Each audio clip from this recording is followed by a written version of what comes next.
నమస్కారం. మన 23 జిల్లాల మహాప్రయాణంలో ఈరోజు మనం అడుగుపెడుతున్నాం గోదావరి గళగళలు, పచ్చని కొబ్బరితోటలు, అపారమైన చమురు నిక్షేపాలకు నిలయమైన తూర్పుగోదావరి జిల్లా. ఉమ్మడి రాష్ట్రంలో పరిపాలనాపరంగా, ఆర్థికంగా అత్యంత కీలకమైన ఈ జిల్లా విశేషాలేంటో ఇప్పుడు చూద్దాం.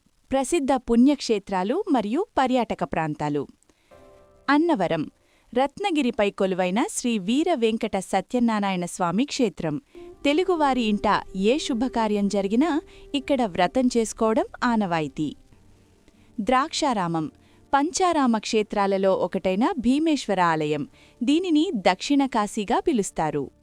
అంతర్వేది గోదావరి నది సముద్రంలో కలిసే సాగర సంగమ క్షేత్రం. ఇక్కడి లక్ష్మీనరసింహస్వామి దేవాలయం అత్యంత ప్రాచీనమైనది. ధవళేశ్వరం బ్యారేజీ సర్ ఆర్థర్ కాటన్ నిర్మించిన ఈ అద్భుత కట్టడం జిల్లా రూపురేఖలను మార్చేసింది. కోరింగ అభయారణ్యం దేశంలోనే రెండో అతిపెద్ద మడ అడవులు మ్యాంగ్రూవ్స్ ఇక్కడ ఉన్నాయి.